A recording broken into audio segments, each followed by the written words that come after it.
So let's talk about some of the greatest units to fear in Warhammer 40k 10th edition so far, with a review of the Primaris Desolation squad, and why there might be bad news to see on the other side of the table whether you're fielding infantry or tanks.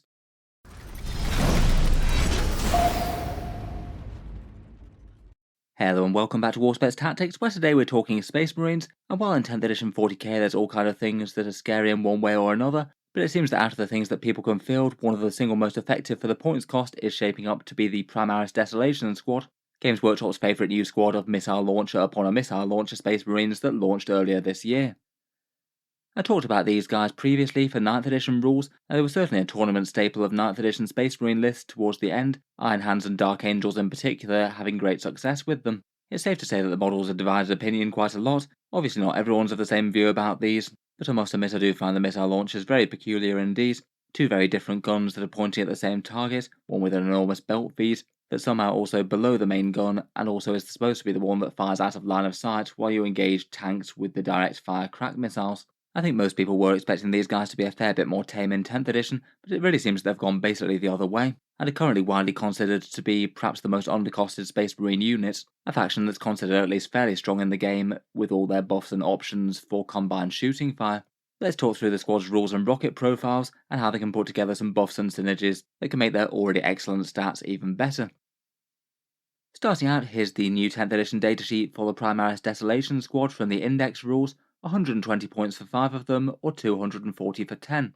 I do think that points cost is perhaps surprisingly cheap, only 5 points more than a Primaris Intercessor per model, a fairly similar stat line, but have guns that are just so much more scary and effective. Obviously different kind of roles, you wouldn't really want them to be on the front line taking damage, but their defensive stats are basically the same, just cost a little bit more of a premium. They're standard 2 wound Space Marines, 3 plus save, only objective control 1, and obviously the focus is the massive great big missile launchers that they have, rockets plus Castellan missiles and a Vengor launcher. The way it works is that every single Desolation Marine gets the Castellan missile launcher, the small out of line of sight anti-infantry one. Most of the Desolation squads get the choice of either using Super Frag or Super Crack rockets, they must be selected before the battle though, and the Sergeant gets the option to take a Vengor launcher if he wants one, which basically he definitely does, because it's really very solid, ignores line of sight firepower that hits on a 2+, and well worth including, seeing as it's the low cost of 3 now. First up, let's talk about the rockets, which are kind of weird as they're probably enough to justify the squad existing just in themselves. I suspect they'd actually be somewhat playable if you could literally just take super crack rockets with them. Decent enough long-range anti-tank fire, but weirdly enough on the Desolation squad it's almost like a side benefit as opposed to their main thing. As mentioned, you have to commit to the super frag or the super crack rockets before the game. You can't just swap each shot one for the other like the more regular missile launchers, which I guess is part of the reason that they're a bit more punchy. They follow the pattern for the more standard Space Marine heavy weapons, hitting on a 4+ if you're on the move, or 3+ if you're stationary due to the heavy keyword. I felt that these were kind of badly balanced in 9th edition to be honest, when the Super Frag rounds were just so much more underwhelming than the Super Crack. It does seem that they haven't really messed around with the stats all that much to be honest. I still think that the Super Crack is far superior. Obviously if you're shooting against hordes of light models then the Super Frag will be a bit better. If you did have a full squad of 5 of them, they'd kill around 8 5+ save hordes depending on the number of extra shots that you get from the blast keyword.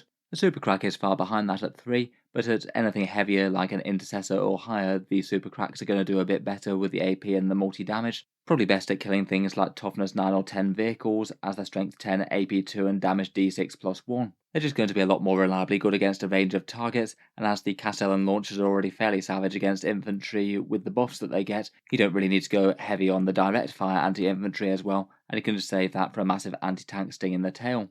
As per their special rule, you also get to ignore cover saves that the opponent gets if the squad remains stationary, and that can be pretty relevant for the AP2 Super Cracks as well, given how easy it is to get cover saves in 10th edition. Overall, I think they're pretty reasonable anti-tank, though probably not the biggest reason to take the unit. That of course is the Indirect Fire. In a squad of 5, that'd be 5 Castellan launchers and a Vengor launcher.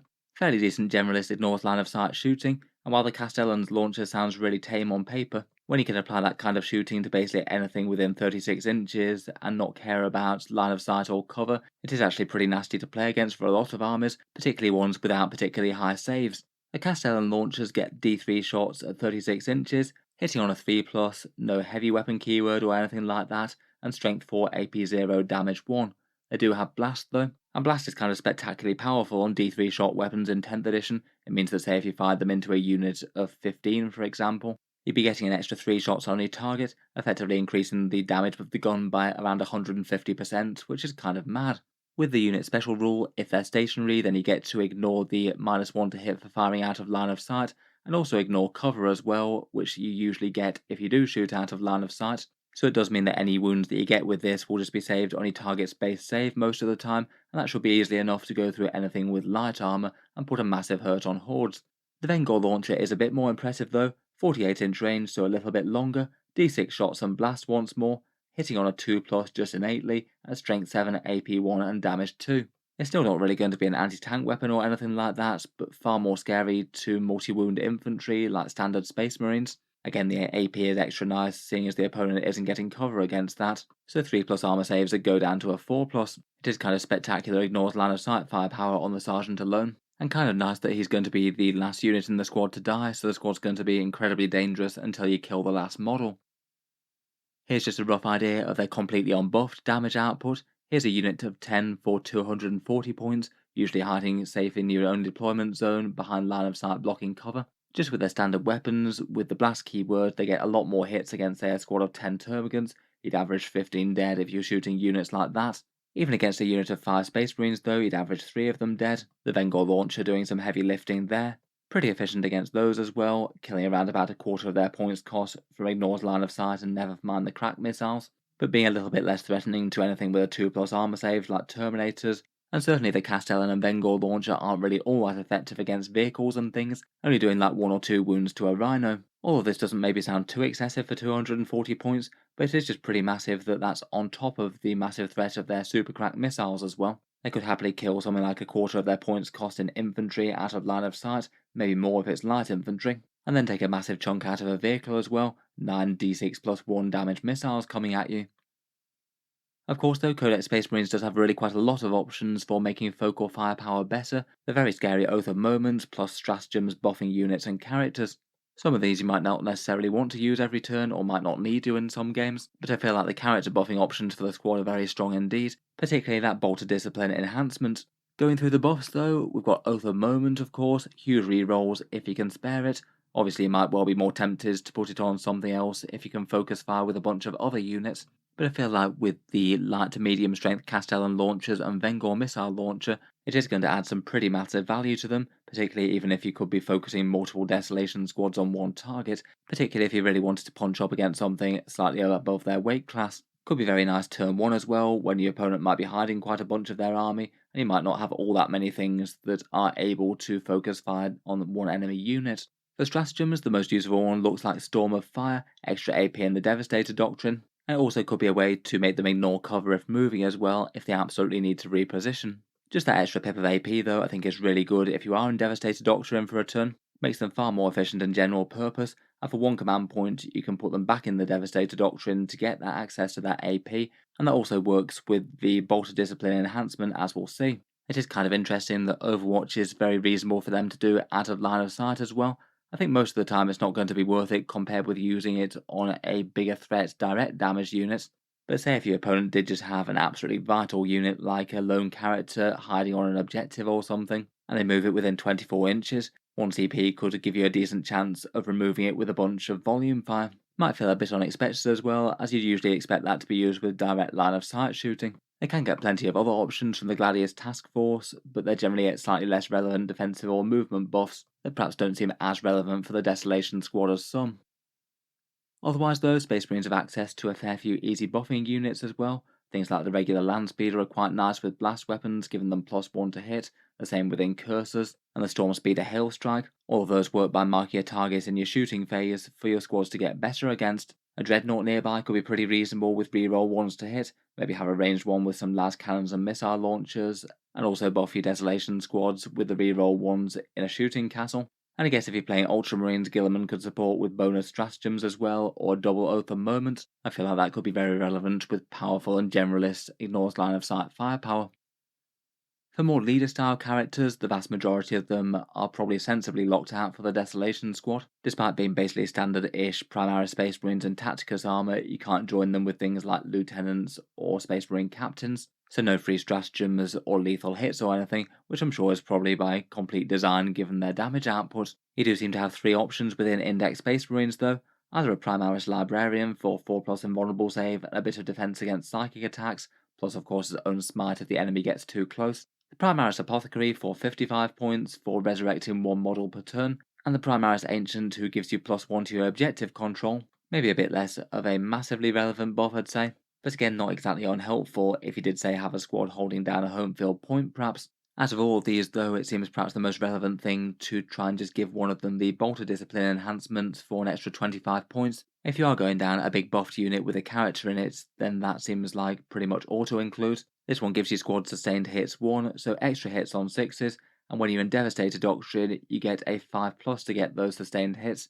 Basically around about a 40% buff to the Vengor launcher or 50% buff to those Castellans. It's an enormous amount of extra firepower out of a squad that was already very scary.